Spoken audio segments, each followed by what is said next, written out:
This isn't a video I thought I'd be making, and these aren't sentences I thought I would be saying. The Pope just dropped a 40,000 word encyclical all about artificial intelligence. By the way, I didn't even know what encyclical meant. I had to look it up. Anthropic is aligning itself with the Catholic Church. Okay. The Pope is quoting Lord of the Rings and bringing it back again. Anthropic is just being very weird. And so I'm going to break all of this down. It is wild. And by the way, if you like hearing me break down how AI is affecting the real world just like this, go ahead and like the video, subscribe to the channel. It really does help us.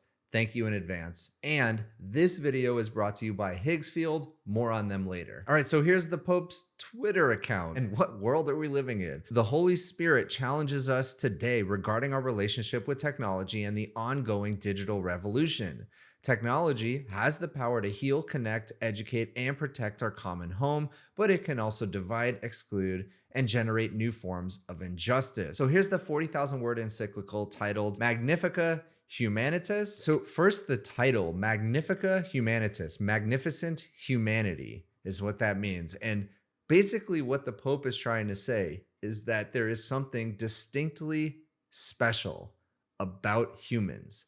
And with artificial intelligence and all the talk about it potentially being conscious, or maybe it's going to be conscious in the future and it's going to replace a lot of what humans do, he's saying, don't forget, humans are amazing. All right, so there are a bunch of sections in the encyclical that I just want to highlight as I start to tell the story about what the Pope is saying, and then obviously tying it to how Anthropic thinks and how maybe Anthropic was influencing what the Pope thinks here. So first, he starts talking about how technology, and obviously he's pointing to AI specifically, is very powerful, and in AI's case, very unpredictable. So new technologies open up a horizon extending in directions that are unimaginable but not yet fully predictable. This complicates the assessment of their potential impact and the long-term effects they may have on both the dignity of individuals and the common good. And this is going to be a theme throughout this encyclical. And the Pope actually takes very nuanced positions on many of the topics that people are talking about, and specifically a lot of what Anthropic has been talking about for a while now. And so I do very much appreciate the nuanced take, and you're going to see that as I explain the different parts of what he's talking about. All right, so listen to this. Technological power thus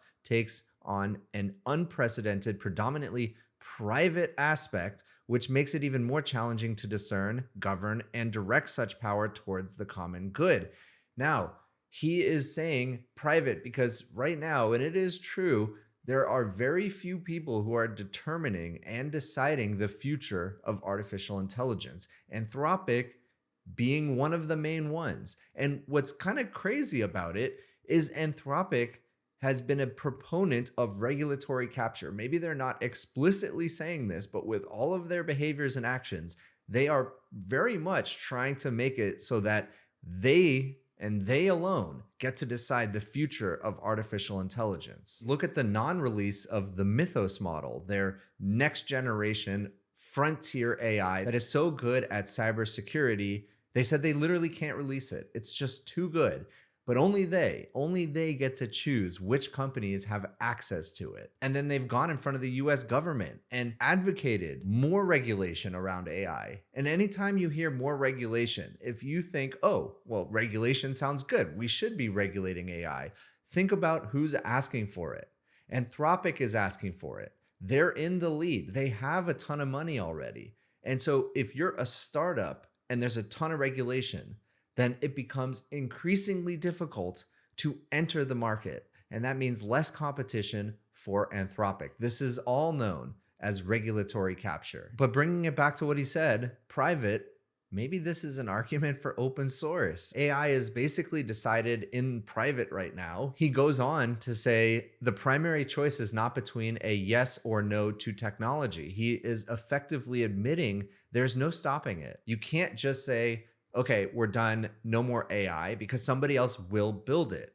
And you can't just out and out say, okay, accelerate as fast as you can into the future, because obviously, if only a few people are deciding, it might head in the wrong direction. So I really like this nuanced take here. In practice, however, technology is never neutral because it takes on the characteristics of those who devise, finance, regulate, and use it. Now, here is the part where I do absolutely agree with what he's saying. In the era of artificial intelligence, when human dignity is threatened by new forms of dehumanization, ours is the pressing duty to remain profoundly human. The Pope talks a lot about removing the humanness from the world, but what I've seen from the products that I've been using is it actually amplifies humans. And a perfect example is the sponsor of today's video, Higgsfield. Higgsfield is one of the fastest growing Gen AI companies with a mission to be the most creator-friendly platform in the world. Introducing Higgsfield Supercomputer, your personal AI creative agent powered by Hermes. This isn't just an AI generator. It thinks, plans, creates, and executes your entire content strategy. One prompt can launch a full go-to-market strategy or spin up a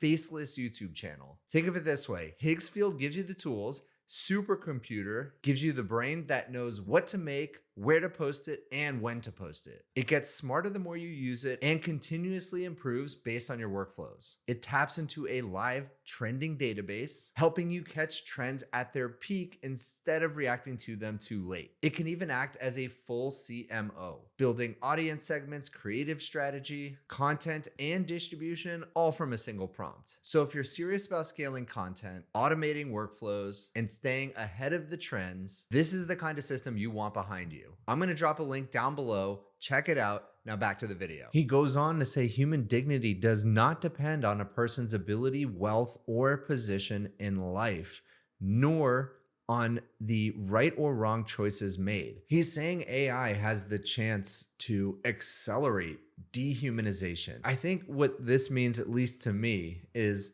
in a world where a lot of people gain their identity through the work that they do, whether that is actual work or hobbies or contributions to society. AI actually has a chance to supersede humans in that way because AI can contribute more efficiently and without any human involvement, or at least very little human involvement. And I do think that is a big potential problem we face with artificial intelligence. And to be clear, I actually think humans are going to have a more important place than ever as AI continues to ramp up and we're seeing it affect our economy, affect our society more and more.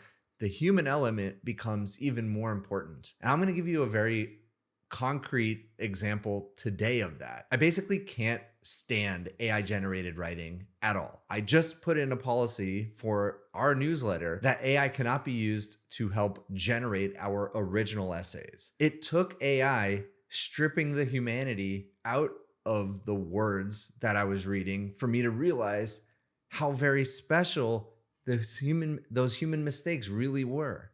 The raw ideas coming from an actual human. He goes on to talk about how AI leaders and AI companies only, well, let's read, possess only a limited understanding of their actual functioning. He is calling out AI Frontier Labs, that they have created this thing that they themselves don't fully understand. And that's going to tie into what Anthropic said later in the video, so stay around for that. He goes on, they may imitate language, behavior, and analytical skills, or even simulate empathy and understanding, but they do not understand what they produce, for they lack the effective relational and spiritual perspective through which human beings grow in wisdom. Man, he really nailed that, I gotta say. I have to assume Anthropic was influencing a lot of this, but he's also saying a lot of things that counter what Anthropic has been saying for years now. Anthropic has been making this entire point that there's likely something in the models that make them conscious. And he, the Pope, is arguing right here, no, they don't really understand what they're making. They're just producing text, basically. And the Pope actually talks about something that I have been extremely worried about for a while now, which is AI companionship. Listen to this. When words are simulated, they do not build genuine relationships, but only their appearance. The artificial imitation of care or support can become particularly risky when it enters contexts where real relationships and emotional bonds are lacking. Here, the danger is not so much that a person may believe they are communicating with another person, but rather that they may gradually lose the very desire to form genuine human connections. I've been talking about this for a while. This is especially a dangerous issue for teenagers and children because they don't fully understand, and humans really don't either at this point, but children especially don't understand that they are talking to effectively a prediction machine, not a real person. And I've talked about the character AI situation and how teens are falling in love with their AI characters that they're role playing with.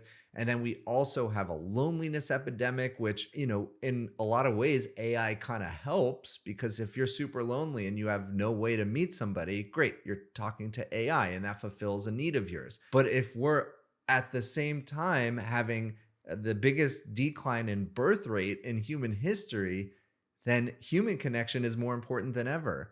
And if it's, so much easier to form a relationship and to fill that companionship need with artificial intelligence, then we run the risk of people taking that easy path and foregoing real human relationships. That is a very big concern of mine. Then the Pope says we need to disarm artificial intelligence. And he spends a while explaining why he specifically used that word, disarm, which obviously brings up ideas of the military and conflict, but let's read. I would like to employ the expression to disarm, which is close to my heart. Disarming AI means freeing it from the mentality of armed competition.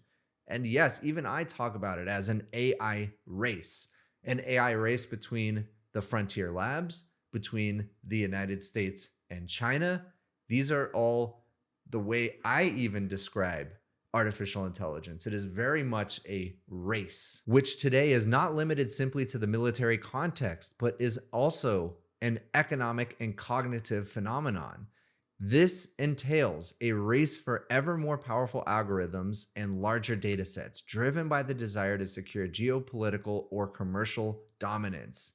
Yeah, look, that is unfortunately the way the world is today. And I wish human nature were different, but it's not. I am glad he's talking about it. This is the Pope's job, is to make us as humans better, to show us the path, being the best version of ourselves. But also, I tend to be fairly cynical about human nature. And to be clear, to disarm does not mean rejecting technology, but preventing it from dominating humanity. And this is hard to disagree with. It means freeing technology from monopolistic control and opening it to discussion and debate, therefore making it human-friendly and restoring it to the plurality of human cultures and ways of life. Now, a big part of his encyclical is that AI is going to be used by a few people to enrich themselves and not spread the benefits. And again, I'm going to reference Anthropic. Now, whatever you think about the other frontier labs, Anthropic has been a unique voice in regulatory capture, in the holier than thou posture. By the way, I have said that they've held the posture of holier than thou. And now it's funny that they are so aligning themselves from a marketing and positioning perspective with the Pope, it's just such a crazy thing to think about. And so this is maybe one thing I want to point out about this encyclical is the Pope definitely calls for more regulation, which is good. But if there is too much regulation, it's going to prevent competition, which is also what the Pope is saying we should have. More competition, more people holding artificial intelligence, deciding artificial intelligence more as kind of broad humanity versus just a few people running these labs. And look, as I read through this and as I have read sections of it, I've actually been quite impressed with how nuanced the Pope's takes are and how quite informed they are. I guess, for me, somebody outside of the AI industry, having informed takes about such a sophisticated technology is surprising to me because I always listen to politicians talking about AI and they have no clue what they're talking about for the most part. And then the Pope comes in and is like, hey, here's 40,000 words. And it's also quite accurate and quite nuanced, even if I don't agree with all of it. But his positions are just surprisingly well informed and nuanced. And just to show you how reasoned his understanding of AI is, listen to this. It is appropriate to preface this discussion with two considerations. First, any statement regarding AI risks becoming quickly outdated given the remarkable pace at which these systems are developing. Very much appreciated, because every time I see a politician talking about it, they are so absolutist. It's either AI needs to accelerate and own everything, or AI needs to be stopped immediately, no more data centers, and all progress should be halted. And look, again,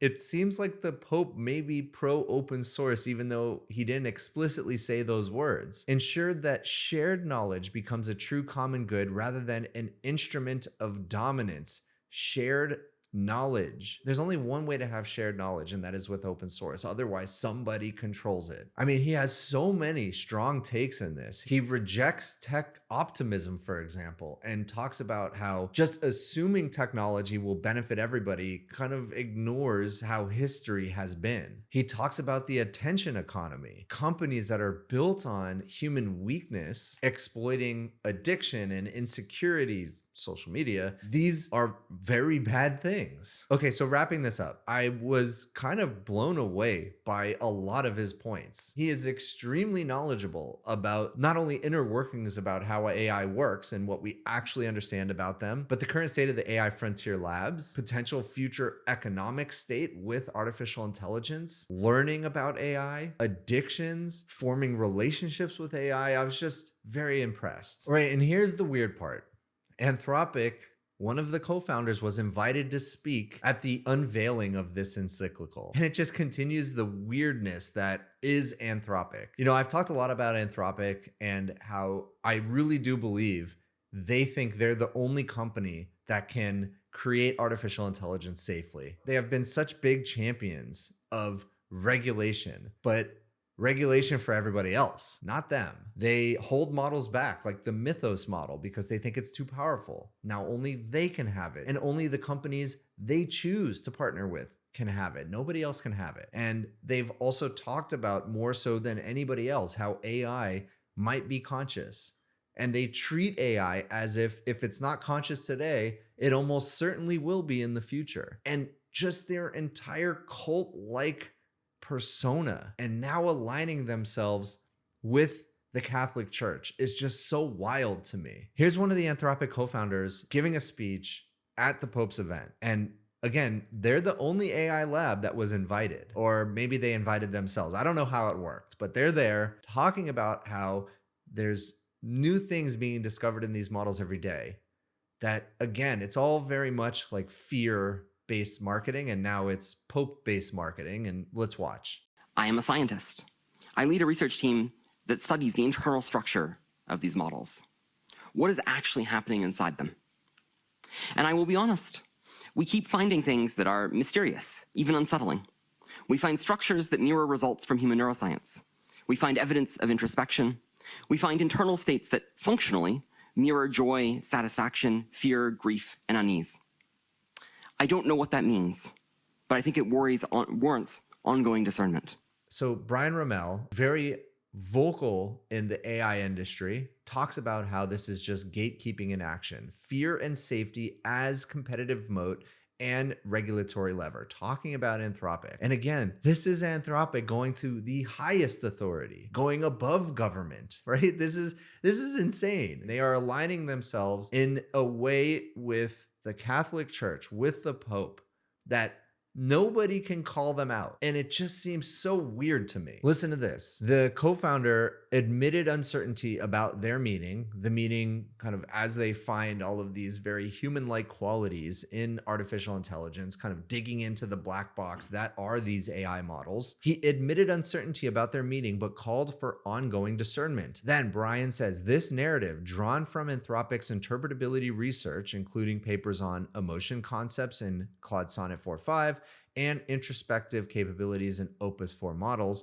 serves a dual purpose. It generates awe, and it definitely does, and concern while reinforcing the company's preferred approach to AI development. Their approach, nobody else's, theirs. They themselves are the only approach they agree with, and they think everybody else is more or less doing it wrong.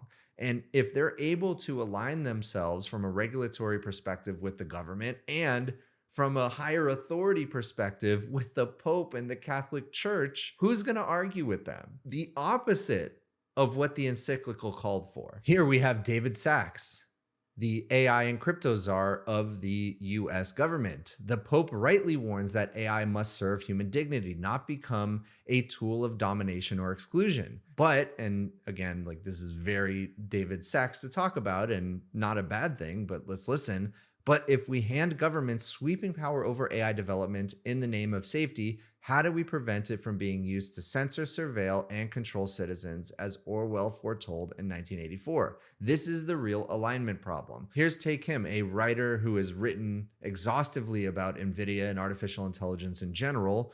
3 strikes, Anthropic, you're out. Deceitful about the Lobster Trap AI GPU story. Next, he said deceitful about how ChatGPT ads work in their Super Bowl commercial. This I don't necessarily agree with. This is just competition between 2 companies. Whenever talking about your competition, put them in the worst light possible. And then 3, deceitful to the Pope, anthropomorphizing LLMs to garner support for regulation, conveniently positioning themselves as key advisor. This is the one that I agree with wholeheartedly. This is what Anthropic is doing, positioning itself alongside the government, alongside the Catholic Church. All right, so look, a lot of what the Pope said, I agree with. And even the parts that I don't agree with, he approached with such nuance that I appreciate his position. And it's obvious he's open to seeing and hearing other points of view. But the part that just rubs me the wrong way is Anthropic's association with it. They believe they are the ultimate authority on artificial intelligence and that nobody else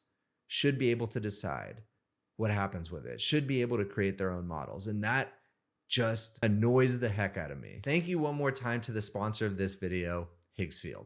I'm going to drop all the links down below. I've made a number of videos recently specifically about how Anthropic has been annoying me. Here's one of them.